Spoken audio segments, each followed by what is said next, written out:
जिस्मानी बीमारियों या माली नुकसान से परेशान ना हो। ये एक किस्म का सदका है जो बड़ी मुसीबतों को टाल देता है।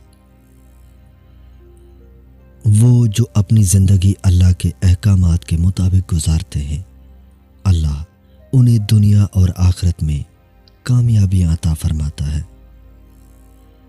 जिनसे बातें करने को दिल चाहता है वो अक्सर अपनी ज़िंदगी में मसरूफ़ रहते हैं।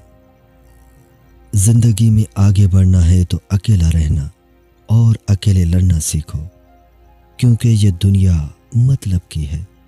बुरा वक्त आने पर साथ छोड़ देते हैं और आप अकेलापन महसूस करने लगते हो। नाराज़गी और बेजारी दो अलग पहलू हैं। किसी को मनाने से पहले ये देख लिया करें कि वो नाराज़ है या वो आपसे बेजार है।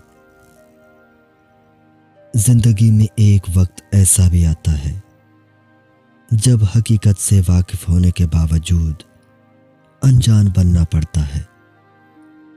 यादें और आदतें दोनों ही मोहब्बत से कई ज्यादा खतरनाक होती हैं। मोहब्बत करने वाले की सबसे बड़ी निशानी यह है कि वो अपनी जान से बढ़कर आपकी इज्जत की हिफाजत करेगा। दिल के रिश्ते भी अजीब होते हैं। वो सबसे ज्यादा रोते हैं जो रिश्ते ईमानदारी से निभाते हैं। किसी इंसान से उतना ही लगाव रखें जितना आप उसकी अलहदगी या नफरत का दुख बर्दाश्त कर सकें।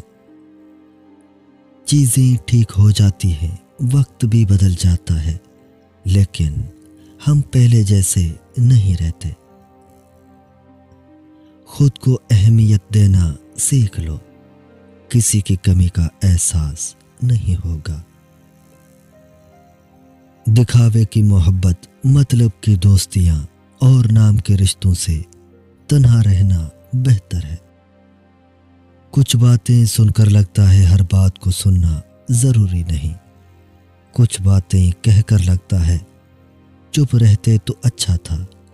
कुछ बातें सहकर भी लगता है कि कुछ कह देते तो अच्छा था।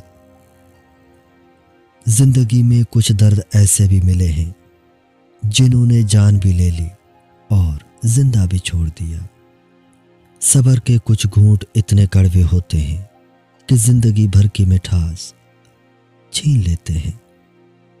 नेक औरत और दौलत सिर्फ 3 चीज़ों से मिलती है: मेहनत करने से, अल्लाह की इबादत करने से और नज़र झुका कर चलने से। दोस्तों, वीडियो अच्छी लगी तो सब्सक्राइब और लाइक ज़रूर करें।